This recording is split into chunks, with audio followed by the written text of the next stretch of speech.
Hey everyone, it's the Nitty Professor, and let me tell you about my latest experience at a fiber festival. This was actually on sale at the fiber festival. This is a carded wool preparation that my friend Kelly makes, and she works at this company, Dakota Carding and Wool. She's on Instagram as South 40 Yarn, I believe, but this is gorgeous. It's called Night Glow. Has border Leicester, BFL, alpaca, Cormo, Poly Pay, it looks like Firestar, and Silk Noil. So anyhow, I saw her there, and we did kind of a trade. But I was thinking about today, what I love so much about fiber festivals is just the community. The fiber, it's like this concentrated fiber community. And I have a bag of a few things that I got. We all know my yarn stash is pretty big, so I don't need much. But anymore, when I go to a fiber festival, number one, I want to support the makers who come, because their work is important to me, regardless of how badly I may or may not need exactly what it is that they're selling. But number two, it's just all those people that are engaged in related crafts to what I do, their enthusiasm, how they came to be involved in what they do. For example, yesterday when I was talking to Amanda, you know, I make my own socks, right? I wasn't going to go and buy a bunch of socks, but she was really excited when I started talking to her and wanted, you know, to do the interview. But she has a military background. She's was in Iraq, has a lot of medical background, and here she is now. She's doing sock machine knitting. And it was just so fascinating to hear her story and to ask myself, you know, how did you come to be involved in this particular craft at this particular time? And it was just fascinating. And I think a lot of us have really rich backgrounds and histories that, you know, there are people who grow up around wool, and I have characters like that in my novel, quite a number. But there are also people who just come into it, you know, kind of like me. I mean, I was always involved in fiber. I always did needlepoint, especially embroidery, cool work and stuff like that. But as far as knitting goes, it really didn't start until my son took that fashion class when he was a freshman in high school. So that was one of the big things. So I'm just going to go into my grab bag here and sort of fish out what I bought, because I haven't even looked at the items since I got home last night. There's just been a lot of other stuff going on with my son and his quest to be independent, and my writing and my anatomy of the eye course. I was studying that this afternoon. So let's dig in. The first item here I have in this little white bag. I told the man I could use one of your bags. He showed me what they were, and I was like, I need to have bags where I can ripen my pears. I bought some pears at Walmart that are not quite ripe. So here's what I bought. Something I have never bought before. I bought, here, there we go, this really neat looking drop spindle. Isn't that pretty? I think the pink wood is so beautiful. I'm not exactly sure how it came to be pink. I'm sure it was dyed. And it's already got some wool spun onto it. You know, I write a bunch about people using these. I have never once used a drop spindle. So my first request, those of you who, you know, have the energy and the time, give me some advice. Where should I get started? I mean, I figure I can probably go to some Jillian Eve videos. By the way, I'm sure some of you saw her SideQuest rebuttal. It was masterful. I envy her film videography skills that she has. She did a really incredible job. So that's a starting point, right? I could start with that. And I'm sure there are a lot of videos that I can go to help me get started. But this even has a little wool on it, which kind of drew me to this specific one. There was one that had kind of a rainbow bowl to it. And I have to assume that the guy who sold this to me, which I'm not even sure if I can remember his name, to be honest. I'll try to figure it out for you. But he had a lot of really beautiful wooden items for spinning, various things, probably some dizzes. I can't remember what all he had, but I had to have this drop spindle. I also follow a guy, I don't know if you're aware of Max Will Spin on Instagram. And I so envy his talents, and I appreciate his contributions there because he's also a French horn player, and I have that combination of interests. So that was purchase number 1. Well worth it. I think I paid probably about $50 for this. And again, any advice on how to get started, what I have to look forward to, would be appreciated. I have plenty of wool that I can spin. I have to keep this away from my son's dog because she likes to chew on things. So this room stays pretty well shut up from her. Let's check out the next item. We've got some brochures here. Let's see. So this is the brochure for the fair where I was at. North Country Fiber Fair. It happens every September in Watertown, South Dakota. And Benny, you're gonna have a problem up there. Yeah, you're walking all over my wall. What's up, bud? Huh? So today is the last day. I just went in the one day. It's a bit of a hike for me, but we've already got to save the date for next year, folks. And if things go the way I plan, I will be there next year with multiple volumes of Romance at the Fiber Guild for sale. I talked to a couple of yarn dyers, spinners. One young man has been at it for a short time, and he seems really gung-ho, seems to have a great knowledge foundation to get himself started as far as sourcing his yarn, ethical sourcing, the kinds of dye techniques that he uses, and talked to him for a good 15 or 20 minutes. He is interested in collaborating. My vision is to have a little gift bag where my graphic artist helps me source canvas bags with either my logo or, the fronts of book covers on them. And you would have a book or however many, a skein of yarn that goes with each book, something about the color, the type of the yarn, whether it's rustic or not, that somehow goes along with the content of the book. And then a pattern, and it might be just a commonly available pattern or one. He was saying he could design crochet patterns, which is totally awesome. So you'd have a little gift bag, the book, yarn, pattern, maybe my graphic artist was suggesting tea sachet soap, something like that, that would sort of make the books into something that you could gift a relative or give someone for their birthday or just gift yourself. So it was really interesting to have those conversations, and I did get a lot of interest, and was showing a number of people my novel, and I was talking about it, and they seemed really interested, and they just seemed really excited about someone who was writing novels with a view to expanding the sort of diversity of the characters and the crafts that are portrayed there. So that was really exciting. So with any luck, I'll be there on September 18th, 20th, 2026 with a booth in Watertown and hopefully elsewhere. I already got some tips on fiber festivals to go to in Minnesota. So I'm looking forward to that. Let's look at what else. I didn't buy a whole lot, so this won't be a long tour. But again, I bought something different and new. This fiber, so I'll just show it to you. It's from Dakota Pygora, and it's got gray agouti Pygora fiber with 90% mixed with 10% merino. That's 2.1 ounces. Then we have 0.5 ounces of giant white Angora rabbit. I'm sure she raises them herself. And 0.6 ounces of pink merino wool. So that is the blend. And you can tell, paid a pretty penny. Because this is very much hand prepared by an artisan. Let's see if I can get in here a little bit. I've never spun goat hair. I've never spun Angora rabbit. And as you can tell, the percentage of merino in here overall is probably in the area of 20%. Something like that, maybe 25. So I'm pretty excited. I'm sure it'll be a challenge, but I've gotten pretty good pre-drafting skills, so I'm not worried.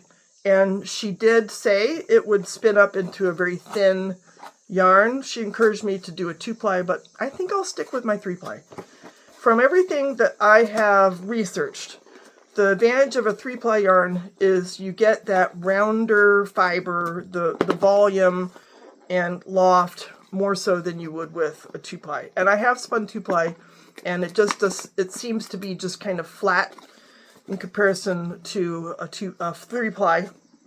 So that's my plan. I'll weigh it out. This is 3 ounces, so I'll just weigh it on my kitchen scale into 3 little batches of an ounce each, spin those up and ply them. Now, the person I bought this from is from North Dakota, and she gave me this brochure, Dakota Pagoras.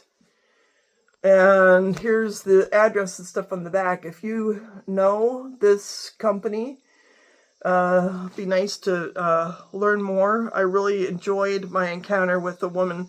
She was very happy and enthusiastic and well-informed. And she invited me because of my novel. So I was talking to her about, you know, what I was trying to do. And she's like, well, you could learn a lot if you came to my farm. I was like, well, I'm sure I could. She said, bring your camper. I'm like, what camper? I said, can I come in a tent? She said, this is probably not a good idea. And then she said she might be able to rent us their camper. So I said, there's that and there's Airbnb. She's in the Bismarck area. So she has a Bismarck, North Dakota address. And there's information on here. You can be a fiber farmer too. I think I'm past the age where I want to do that. I've considered it, but I'm just getting old enough to where I want to conserve my energy and focus on my writing and all of my fiber crafts. I really want to master as many fiber crafts as I can. In fact, I have some information about that. But share my effort to, well, I showed you the drop spindle already, right? I really need to learn how to do that. But as far as being a farmer, I think I'll watch someone else and try to learn from them. Because I do have characters who want to be fiber farmers in my novels. And, you know, stuff about like the rationales behind that. But as far as actually writing a novel where they do it, not quite there yet. But I want to be. So yeah, this is a really interesting brochure. She writes about the Pigora goat fiber. And she gave me this brochure, Plan Your Next Hand Spinners Retreat or Fiber Arts Getaway. And I don't know, maybe I should find some friends. Anybody want to join me in North Dakota for a hand spinners retreat? Apparently, they're basically offering their place to make this happen. Let's see, I haven't looked at this yet. Like I say, I brought this bag home and it was like full speed ahead, dealing with all the other stuff I got to deal with. Located north of Bismarck on the Lewis and Clark Trail. That's really interesting. If you love to gather your hand spinners guild for a getaway, you may have found just the place. Dakota Pagora Place is located north of Bismarck off Highway 83. A camper RV vehicle has space to park, and we have 30 amp electric to accommodate several campers should they want to have electric. Maybe I could rent one, right? So they have places where you can park a camper, a small hobby farm. She's got some fees in here, some rules. She promotes spinning and will have fiber to purchase in her small goat shop as well as other goodies. You should absolutely have to shop this a minute. Here's a picture of her with, I'm assuming it's her husband and the goats. And she was spinning on, I want to say it's a Luette, but I'm not positive. A number of people had Luettes when they were there, which I'm kind of intrigued with. But as you can see, I got plenty of spinning wheels, so I've got to get the ones that I inherited up and running. And apparently she has cats. So, of course, that makes me happy. And this must be her goats on the range. They're in North Dakota, and another goat picture. So yeah, I mean, you know, if you're interested, hit me up. It might be fun to make our own retreat. We could do a Nitty Professor Spinners retreat at Carol Simonson's farm. There's another beautiful picture. And I could learn, and you could learn. Let me know. Very, very nice prospect. What else do we have? So I was back at Kelly's booth. She's a good friend. And I was telling her, you know, she's trying to retire from certain aspects of her business. But she will continue to prepare fiber. And what I like, she's one of the few fiber prep people out there who does this kind of cloud prep. So I've spun quite a number of different kinds of preparations for the few years that I've been spinning. This is by far my favorite, this kind. So when I pre-draft it, and I gotta worry about this little adhesive, but you can kind of draw it out into a kind of like a spidery web type of thing and attenuate it like that. And then, you know, you use your other hand to control the entering of the fiber into the drafting triangle. But